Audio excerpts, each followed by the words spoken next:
Ma'am जिनका video नहीं है उनको देख लो। 5th यूनिट है ईएम वेव। ईएम का मतलब इलेक्ट्रोमैग्नेटिक वेव। इलेक्ट्रोमैग्नेटिक, इलेक्ट्रो का मतलब इसके अंदर इलेक्ट्रिक फील्ड होता है, इलेक्ट्रिक फील्ड। और एम का मतलब इलेक्ट्रोमैग्नेटिक, मैग्नेटिक फील्ड। तो ऐसी वेव है जिसके अंदर इलेक्ट्रिक फील्ड भी होता है और मैग्नेटिक फील्ड भी होता है। ईएम वेव क्या है? Wave containing electric field and magnetic field. और ये दोनों आपस में परपेंडिकुलर होते हैं। कैसे होते हैं देखो, मान लो वेव इस डायरेक्शन में जा रही है, मान लो ईएम वेव है वो इस डायरेक्शन में जा रही है, ईएम वेव। तो इसको हम एक्स एक्सिस मान लेते हैं,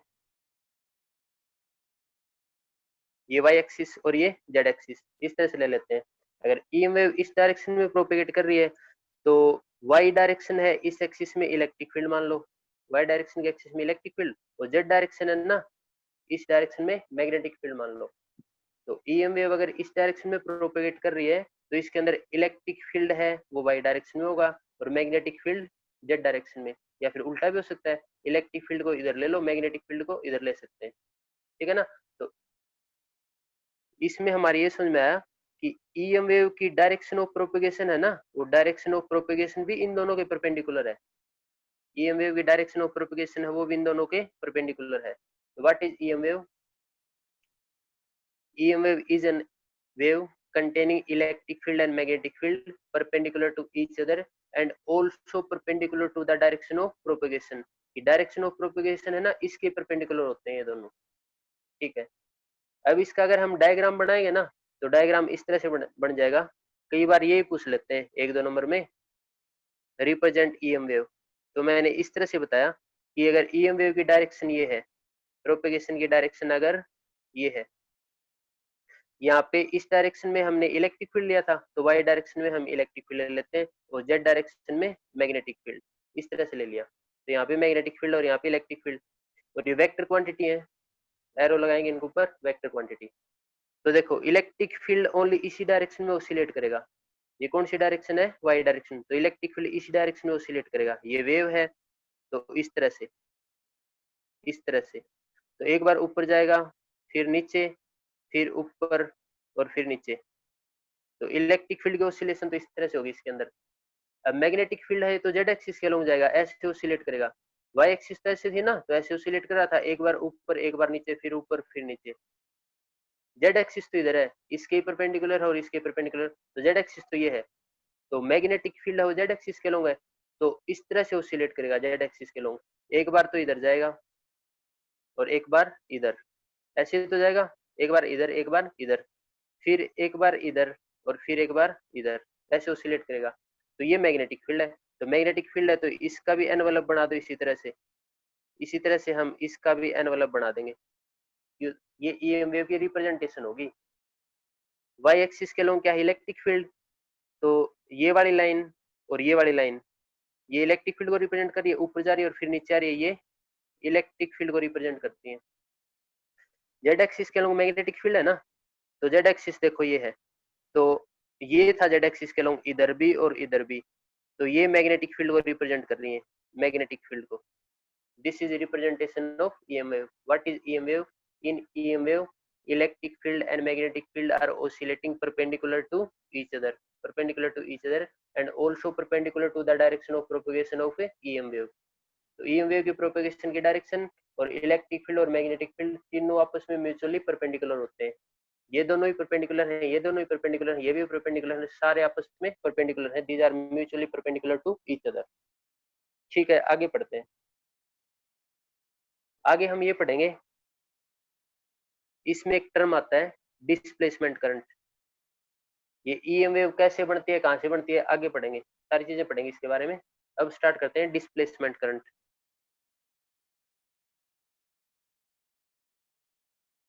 डिस्प्लेसमेंट करंट तो ऐसा देखा गया कि एक कैपेसिटर है, इस कैपेसिटर को बैटरी से कनेक्ट कर दिया, कैपेसिटर को बैटरी से कनेक्ट कर दिया। तो हमने देखा था कि कैपेसिटर की प्लेट के बीच में डाइलेक्ट्रिक डालते हैं, कई बार खाली भी छोड़ देते हैं। कैपेसिटर की प्लेट में डाइलेक्ट्रिक डालते हैं, डाइलेक्ट्रिक मटेरियल, कंडक्टिंग मटेरियल खाली भी छोड़ देते हैं, तो हमने देखा कि जैसे ही बैटरी को ऑन करेंगे ना तो इसमें से करंट फ्लो होगा, इसमें से करंट फ्लो होगा, करंट फ्लो होगा। लेकिन ये देखा गया कि कैपेसिटर की प्लेट के बीच में तो गैप है, इस गैप में से करंट कैसे फ्लो होगा? करंट तो सर्किट में तभी फ्लो हो सकता है जब ये क्लोज सर्किट हो, यहाँ से कनेक्ट हो, लेकिन यहाँ से कनेक्ट तो है नहीं, यहाँ तो बीच में गैप है, और बीच में गैप है तो ये करंट कैसे फ्लो होगा? ये बात तो समझ में नहीं आई। तो मैक्सवेल एक साइंटिस्ट था, मैक्सवेल, मैक्सवेल ने ये बताया कि अगर ऐसा है कि कैपेसिटर की प्लेट के बीच में गैप है और फिर भी अगर करंट फ्लो हो रहा है तो कैपेसिटर की प्लेट के गैप के बीच में भी एक करंट है। कैपेसिटर की प्लेट के बीच में जो गैप है ना, यहाँ पे भी एक करंट है, और इस करंट को क्या कहते हैं? Displacement current. इस करंट को क्या कहते हैं? Displacement current. तो अभी पढ़ेंगे डिस्प्लेसमेंट करंट यहाँ पे कैसे बना। तो इसमें एम्पियर की इक्वेशन पढ़ रखी है हमने, एम्पियर लॉ पढ़ रखी है। एम्पियर लॉ किस तरह से पढ़ रखी है? एम्पियर लॉ हमने इस तरह पढ़ रखी है कि close line integration of magnetic field, close line integration of magnetic field is equal to mu naught I. तो ये इंटीग्रेशन है, कौन सा है? Close line integration. तो कैपेसिटर की ये प्लेट तो ए मान ली हमने, कैपेसिटर की ये प्लेट बी मान ली, कैपेसिटर की ये प्लेट ए और ये प्लेट बी। चलो देखो फिर, अगर ऐसा हमने मान लिया तो यहाँ पे ये करा कि इस पे एम्पियर लॉ ला के दिखाओ, इस पे एम्पियर लॉ अप्लाई करो। इस पे एम्पियर लॉ अप्लाई करेंगे ना तो ये तो क्लोज लाइन इंटीग्रेशन करें कि एक तो लाइन ये होती है ना, और एक लाइन ये होती है, तो ये तो क्लोज लाइन है, क्लोज लाइन इंटीग्रेशन। तो यहाँ पे हमने एक क्लोज सरफेस ले ली इस तरह से, ऐसे करके, ऐसे करके क्लोज सरफेस ले ली और यहाँ से इस तरह कर दिया, ये क्लोज सरफेस बन गई, है ना। एक बाउल के टाइप का बन गया, बाउल के टाइप का क्लोज सरफेस। तो इसके अंदर अगर हम देखेंगे ना, ये इस तरह से हमने बना दिया क्लोज सरफेस, इस तरह से। इसके अंदर ये सरफेस तो फर्स्ट है और ये दूसरी सरफेस है ना। ये दो सरफेस से मिलके बना है। जैसे इस तरह का एक बाउल हो तो ये फर्स्ट सरफेस और ये ऊपर वाली सेकंड सरफेस, तो यहाँ पे दो सरफेस होगी। इन दोनों सरफेस पे हम एम्पियर लॉ अप्लाई करते हैं, एम्पियर लॉ। तो चलो इस सरफेस पे अप्लाई करते हैं एम्पियर लॉ, फर्स्ट सरफेस पे। फर्स्ट सरफेस पे अगर एम्पियर लॉ अप्लाई करेंगे ना तो इतना आ जाएगा कि इस फर्स्ट सरफेस के अंदर देखो ये करंट यहाँ से गया और ये करंट यहाँ तक तो गया है, तो आई करंट है यहाँ तक। तो इस वाली सरफेस के अंदर आई करंट है, तो आई करंट है तो फॉर्मूला आ गया म्यू नॉट आई, हो गया। अब इस सरफेस के ऊपर एम्पियर लॉ अप्लाई करते हैं, इस सरफेस के ऊपर, आगे वाली सरफेस के ऊपर, और आगे वाली सरफेस के ऊपर एम्पियर लॉ अप्लाई करेंगे ना तो इस सरफेस पे तो करंट है ही नहीं।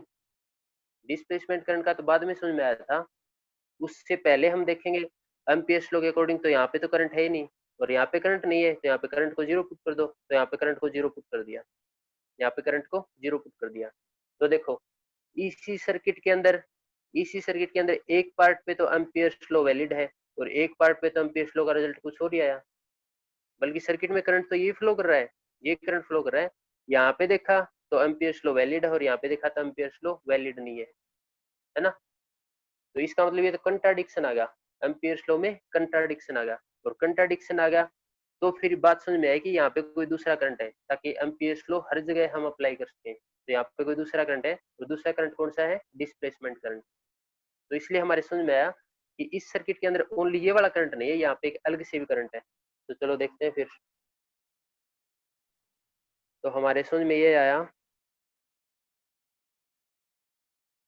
कि इस सर्किट के अंदर जो आई करंट फ्लो हो रहा है ना, इस आई करंट के अलावा यहाँ पर भी एक करंट है, उसको मैंने नाम दे दिया आई डी, डिस्प्लेसमेंट करंट।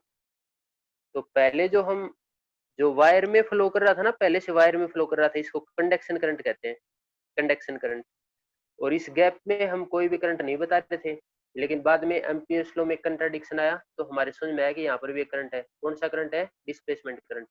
तो इस सर्किट के अंदर टोटल करंट कितना है?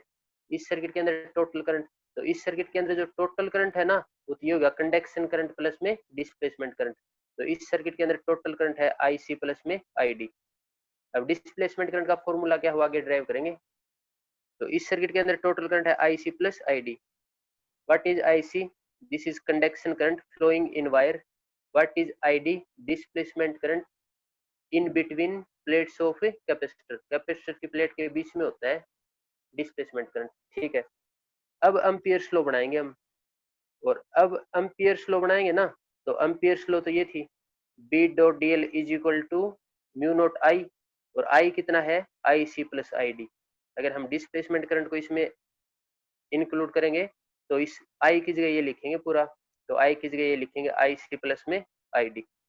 तो ये एम्पियर्स की सिंपल वाली लॉ नहीं है, जो हमने पीछे पढ़ी थी वो वाली लॉ नहीं है। कौन सी है, amperes modified law, amperes modified law, जिसको एम्पियर्स मॉडिफाइड लॉ कहते हैं।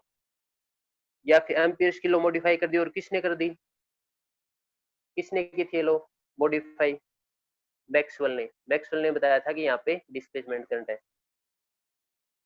तो इसको एम्पियर्स मॉडिफाई लॉ भी कहते हैं या फिर मैक्सवेल लॉ भी कहते हैं, मैक्सवेल लॉ। तो close integration of line B dot D L is equal to mu naught into में आई सी प्लस में आई डी, ये पढ़ लिया हमने। अब देखो फिर ये डिस्प्लेसमेंट करंट है, ये कितना है, इस गैप के बीच में जो भी करंट है ना, ये कितना है। अभी इसका डेरिवेशन करते हैं, तो चलो इसका डेरिवेशन करते हैं। यहाँ तक किसी को कुछ पूछना हो तो हैंड रेज करो, यहाँ तक किसी को कुछ पूछना हो तो हैंड रेज करो। सारा समझ में आया, हम इंप्रेशन देके बताओ किसको समझ में आया डिस्प्लेसमेंट करंट कहाँ पे होता है। सर हाँ बोलो। सर वो बीच में आवाज कट गई थी, आपने अभी जो एम्पियर्स मॉडिफाइड लॉजिक पर वो I equals to IC plus ID वाला बताया था ना, वो बता दो। ठीक है बता देते हैं। बाकियों को समझ में आया वो थम इंप्रेशन देके बताओ, थम इंप्रेशन देके बताओ किस किस को समझ में आया डिस्प्लेसमेंट करंट कहाँ पे होता है।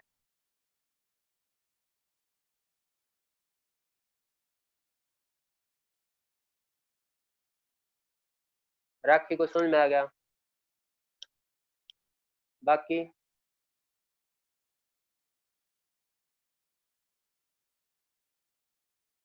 ठीक है, जिसको समझ में नहीं आया वो हैंड रेज कर लेना।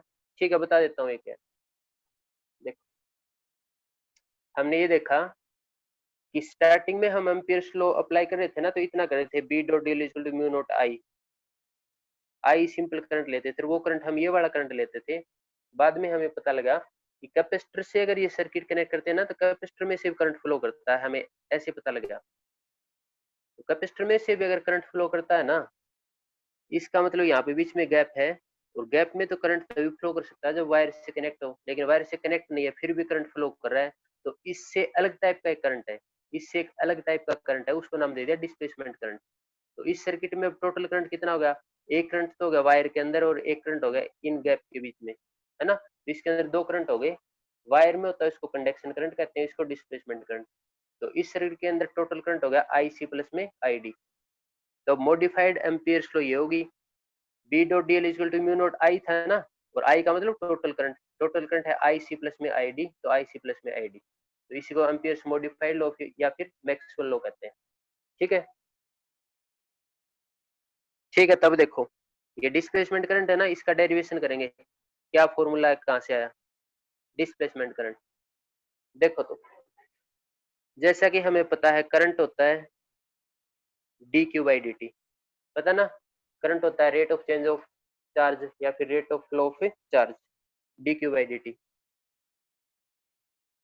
यहाँ पे ये कैपेसिटर की प्लेट है, कैपेसिटर की प्लेट है, तो हमने ऐसे देख रखा है कि एक प्लेट पे हम पॉजिटिव चार्ज देंगे और इस पे पॉजिटिव चार्ज देंगे तो दूसरे पे नेगेटिव चार्ज इंड्यूस हो जाता है, इस तरह से हमने पढ़ रखा है। और इस पे हम चार्ज देंगे ना, तो यहाँ पे सरफेस चार्ज डेंसिटी होगी, है ना, इस सरफेस के ऊपर चार्ज डेंसिटी होगी, और सरफेस चार्ज डेंसिटी होती है charge per unit surface area, है ना, charge per unit surface area. तो इन कैपेसिटर की प्लेट पे जो भी चार्ज है, उन चार्ज की वजह से यहाँ पे डेंसिटी है, तो इसकी जो भी सरफेस चार्ज डेंसिटी है उसको सिग्मा कहते हैं, और सरफेस चार्ज डेंसिटी होती है charge per unit surface area, ठीक है। तो चार्ज यहाँ पे क्या होगा, सिग्मा ए, क्यू की वैल्यू सिग्मा ए पुट कर लो इसके अंदर, इसके अंदर पुट कर लेंगे I equal to d by D T, और चार्ज की वैल्यू सिग्मा ए पुट कर दी हमने, ठीक है। तो इस प्लेट पे कितना चार्ज है वो हमने चार्ज ले लिया, क्योंकि यहाँ का करंट निकाल रहे हैं हम, है ना। ठीक है, कैपेसिटर की प्लेट के बीच में इलेक्ट्रिक फील्ड कितना होता है, कैपेसिटर की प्लेट के बीच में इलेक्ट्रिक फील्ड कितना होता है, देखो कैपेसिटर की प्लेट के बीच में इलेक्ट्रिक फील्ड होता है सिग्मा बाई एप्सिलॉन नॉट। हमने पढ़ा था electric field due to thin sheet, एक शीट का होता है सिग्मा बाई 2 एप्सिलॉन नॉट, और दो शीट के बीच का निकाला था हमने, बीच में निकाला, लेफ्ट साइड में निकाला, राइट साइड में निकाला, इनका डेरिवेशन किया था हमने। तो दो शीट में एक पॉजिटिव चार्ज है एक नेगेटिव चार्ज है और उनके बीच में निकालते हैं तो इलेक्ट्रिक फील्ड आता है सिग्मा बाई एप्सिलॉन नॉट। ठीक है, यहाँ से सिग्मा की वैल्यू निकालो, यहाँ से सिग्मा की वैल्यू निकालो, इसको इधर ले जाओ, तो एप्सिलॉन नॉट ई बन गया, यहाँ पे पुट कर देंगे D by D T, sigma की वैल्यू एप्सिलॉन नॉट ई, और ये ए इतना आ गया, सिग्मा की वैल्यू यहाँ से पुट कर लेंगे एप्सिलॉन नॉट ई, इतना आ गया हमारे पास। ठीक है, इसमें से एप्सिलॉन नॉट को बाहर निकाल लो, क्योंकि तो परमिटिविटी ऑफ फ्री स्पेस है, इसकी वैल्यू 8.85 कुछ होती है कांस्टेंट, तो कांस्टेंट को बाहर निकाल लो, कांस्टेंट को बाहर निकाल लिया हमने, अंदर क्या बच गया, अंदर बच गया ई ए, ई ए, ये ई ए क्या है, देखो इससे समझ में आएगा, मैग्नेटिक फ्लक्स होता है B dot A, magnetic flux होता है बी डॉट ए, और इलेक्ट्रिक फ्लक्स होता है ई डॉट ए।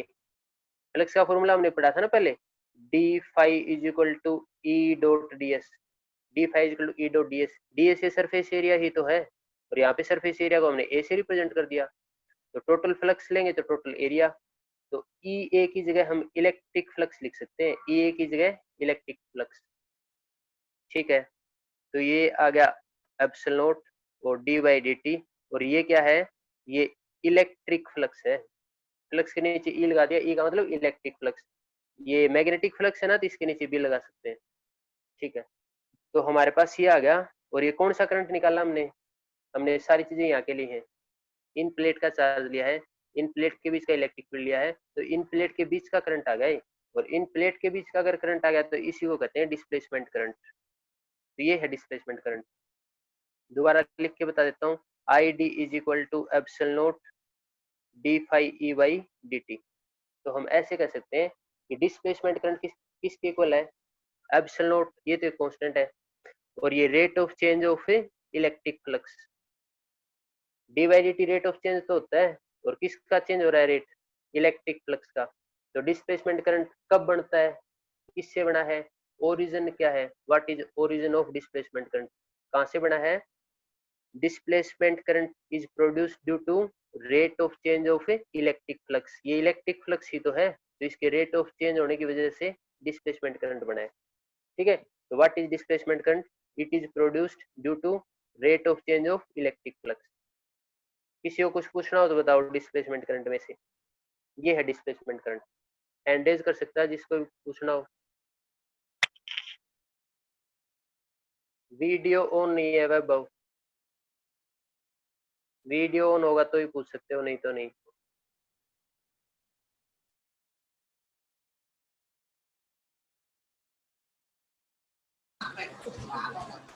सर हाँ बोलो। सर एक बार लास्ट स्टेप फिर से बता देते हैं, वो I D equal to E naught D flux D T. ठीक है बता रहा हूँ मैम, ये सबसे ऊपर जिस वैभव ने हैंड रेज कर रखा उसको रिमूव कर दो, क्योंकि वैभव राठौड़ के नाम से नीचे भी ज्वाइन कर रखा है।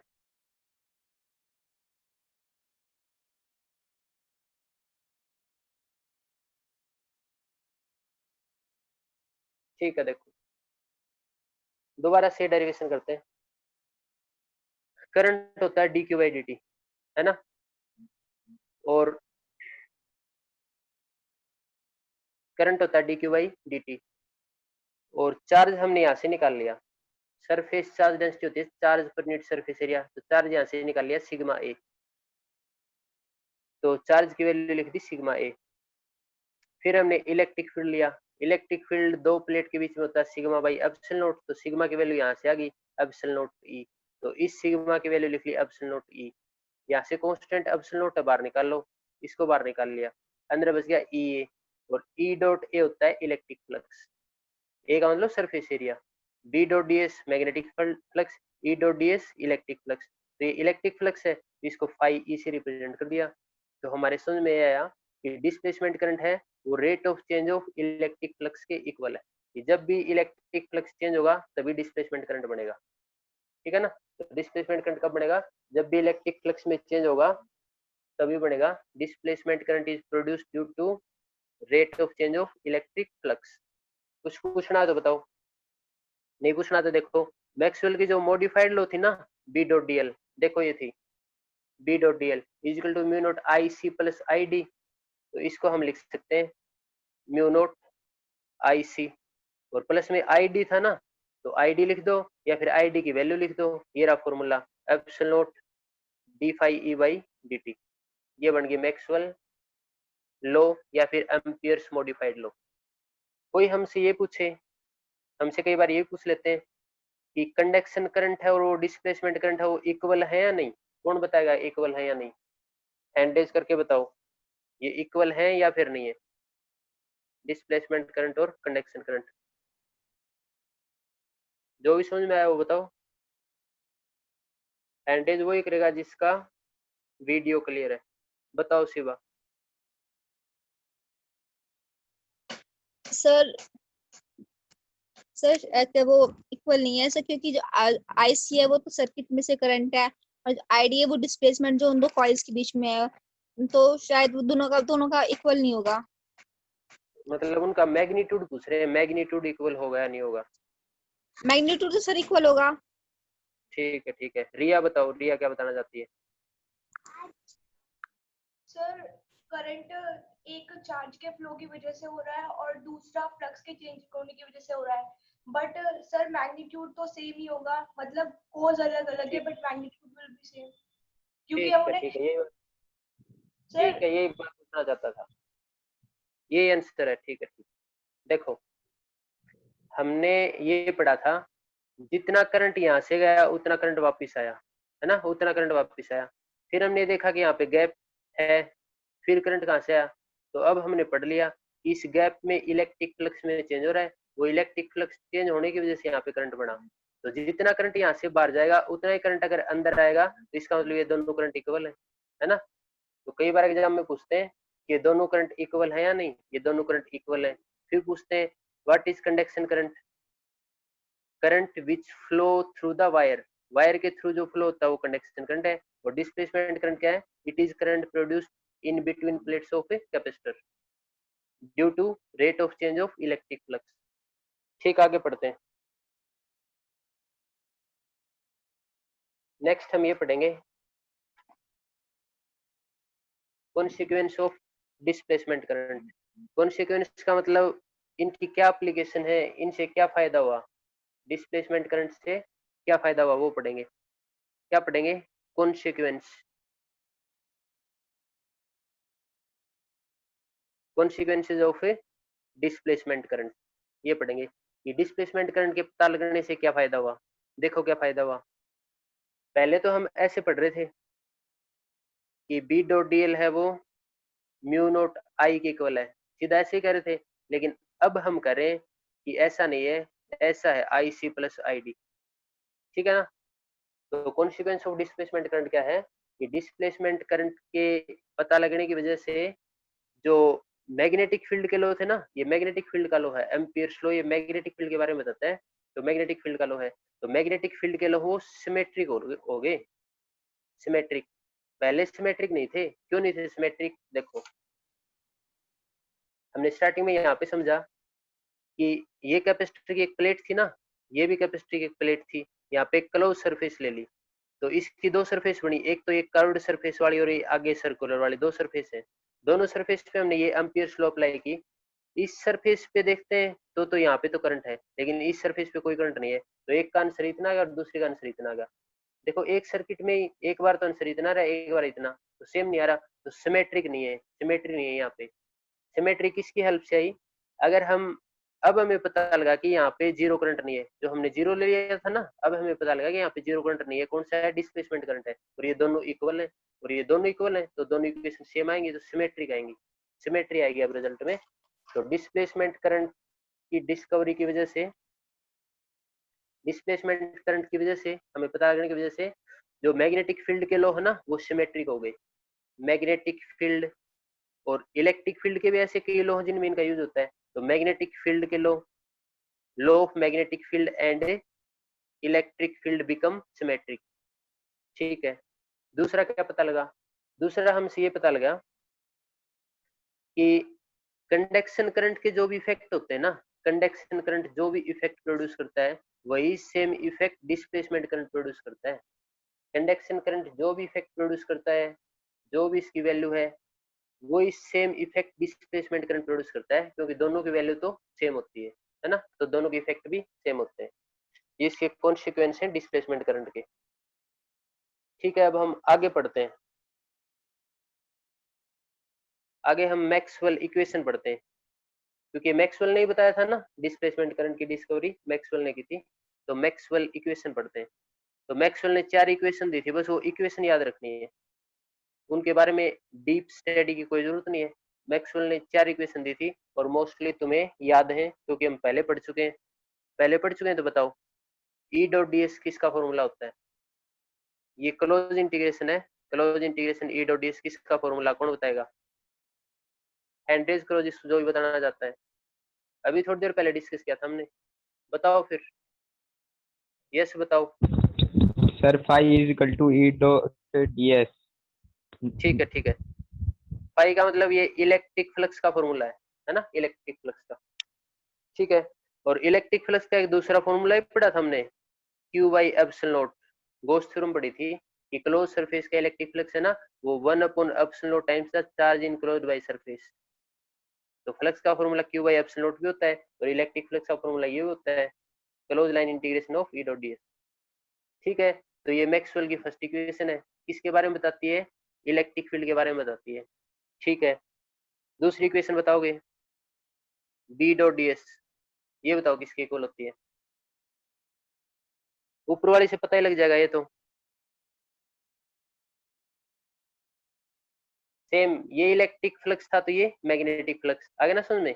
तो ये मैग्नेटिक फ्लक्स है फाई भी, लेकिन ये क्लोज सरफेस का बता रहा है और क्लोज सरफेस का मैग्नेटिक फ्लक्स जीरो होता है। क्लोज सरफेस का मैग्नेटिक फ्लक्स जीरो क्यों होता है? जीरो देखो, पहले इलेक्ट्रिक फ्लक्स समझो। यहाँ पे एक पॉजिटिव चार्ज है, यहाँ पे एक पॉजिटिव चार्ज है ना, तो पॉजिटिव चार्ज से इलेक्ट्रिक फील्ड की लाइनें बाहर की तरफ जाती हैं, बाहर की तरफ जाती हैं। ठीक है, और कितनी इलेक्ट्रिक फील्ड की लाइन एक यूनिट एरिया क्रॉस कर रही है उसको कहते हैं इलेक्ट्रिक फ्लक्स। अब पढ़ते हैं मैग्नेटिक फ्लक्स। मैग्नेटिक फ्लक्स तो नॉर्थ पोल साउथ पोल इससे बनता है कि मैग्नेटिक फील्ड है ना नॉर्थ से साउथ की तरफ जा रहा है, नॉर्थ से बाहर की तरफ और साउथ के अंदर की तरफ, ऐसे पढ़ा हमने। और हमने ऐसे पढ़ा कि ये मैग्नेटिक फील्ड लाइन क्लोज करो बनाते हैं, क्लोज करो, देखो यहाँ पे अंदर की तरफ भी आगे क्लोज करो, लेकिन यहाँ पे ऐसा कुछ नहीं है। यहाँ पे हमने ये देखा कि यहाँ से मैग्नेटिक फील्ड लाइन अगर बाहर की तरफ जा रही है ना तो यहाँ से अंदर की तरफ भी आ रही है, यहाँ से मैग्नेटिक फील्ड अगर बाहर की तरफ जा रहा है तो यहाँ पे अंदर की तरफ भी आ रही है। और अकेला हम नॉर्थ पोल ले नहीं सकते क्योंकि monopole does not exist. North pole है तो साथ में साउथ पोल भी बनेगा, और साउथ पोल बनेगा तो यहाँ से मैग्नेटिक फील्ड की लाइन बाहर जा रही है और यहाँ पे अंदर की तरफ, तो जितनी लाइनें एंटर कर रही है उतनी बाहर भी जा रही है, तो नेट फील्ड अंदर जीरो, तो नेट फ्लक्स जीरो। तो क्लोज लाइन का क्लोज सरफेस एरिया का फ्लक्स मैग्नेटिक फ्लक्स है वो जीरो होता है।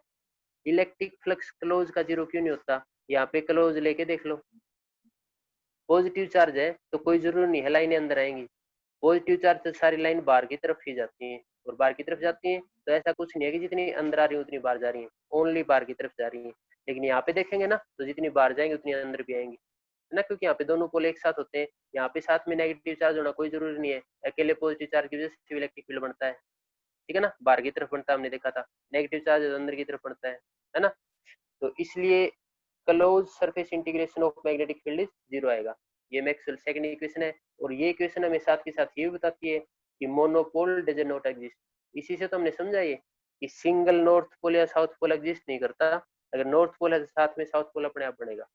ठीक है, फिर मैंने यहाँ पे लिख दिया ई डॉट डी एल, ये तो सरफेस एरिया के बारे में था, close surface area, close surface area, close line के बारे में आ गया ई डॉट डी एल। जैसे ई डॉट डी एस था ना तो ई डॉट डी एल, और फोर्थ इक्वेशन ये है, ये बी डॉट डी एस है ना तो बी डॉट dl, ये दो इक्वेशन हो रहेगी।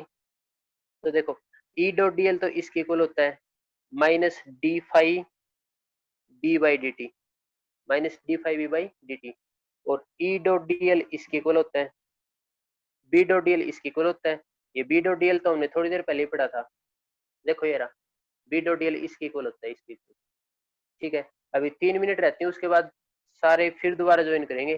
तो B डॉट dl हो गया IC प्लस ID, ये तुम्हें पता लग गया कहाँ से आया, इलेक्ट्रिक फ्लक्स का फॉर्मूला है, मैग्नेटिक फ्लक्स का फॉर्मूला है, ये एम्पियर्स मॉडिफाइड लॉ है, ये कहाँ से है ये बता देता हूँ, ठीक है। ये हमने पढ़ रखा है D phi by D T, Faraday second law पढ़ा था हमने, फैराडे सेकंड लॉ पढ़ा है। क्या पढ़ा है कि ईएमएफ है ना वो minus D phi by D T के इक्वल होती है, पढ़ा ना, induced EMF equal to rate of change of flux के इक्वल होती है। तो ये ईएमएफ की जगह ये कैसे लिख दिया ई डॉट डी एल, ईएमएफ की जगह ये कैसे लिख दिया ई डॉट डी एल, ये इलेक्ट्रिक फील्ड है, ये लेंथ है, देखो यहाँ से लिख लिया। हमने ये भी पढ़ रखा है D V is equal to E dot D L, ये हमने पढ़ रखा है, ये होता है पोटेंशियल, हमने फर्स्ट यूनिट में पढ़ा था, ये पोटेंशियल, ये इलेक्ट्रिक फील्ड और ये लेंथ। या फिर इसको इस तरह से पढ़ रखा है E is equal to D V by D R, ये बीच में माइनस है, E is equal to D V by D R, D R का मतलब ये लेंथ ही है, इस लेंथ को यहाँ पे डीएल से रिप्रेजेंट कर दिया। E is equal to D V by D R है तो डीवी की वैल्यू ई डी आर, तो डीवी की value E D R, D R का मतलब लेंथ है तो डीएल से रिप्रेजेंट कर दिया। तो यहाँ पे देखो ये डीवी वोल्टेज ही तो है और ये वोल्टेज ईएमएफ ही तो है, तो ईएमएफ इसके इक्वल होती है, तो इसका मतलब ये ईएमएफ है तो ये वोल्टेज ईएमएफ है, तो ईएमएफ का हम ये फॉर्मूला लिख सकते हैं। अगर टोटल ईएमएफ निकालनी है तो इसका इंटीग्रेशन करना पड़ेगा, ये तो स्मॉल वोल्टेज है ना, दोनों निकालनी है तो दोनों तरफ इंटीग्रेशन करना पड़ेगा, तो ये करेंगे तो टोटल ईएमएफ आएगा और इसका भी इंटीग्रेशन कर दिया, तो इसका देखो इंटीग्रेशन कर रखा है ई डॉट डी एल का, और ये close line integration close line का, ठीक है ना। तो 4 इक्वेशन है मैक्सवेल की, बस ये इनका नाम याद रखना है।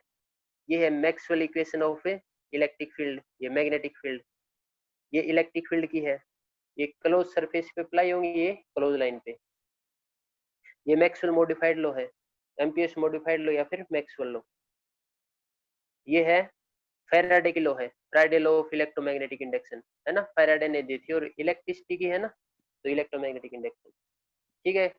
तो चारों की इक्वेशन याद रखनी है, और बस इस लॉ के बारे में ये याद रखना है कि ये close surface integration of magnetic field zero के इक्वल क्यों होता है, क्योंकि मोनोपोल एग्जिस्ट करता नहीं, दो पोल एग्जिस्ट करते हैं, इसलिए जितनी लाइनें एंटर करेंगे ना उतनी बार भी जाएंगी, तो net magnetic flux close surface का जीरो होता है। बस इसके बारे में याद रखना है ये ऐसा क्यों। कुछ भी पूछना हो तो हैंड रेज करो।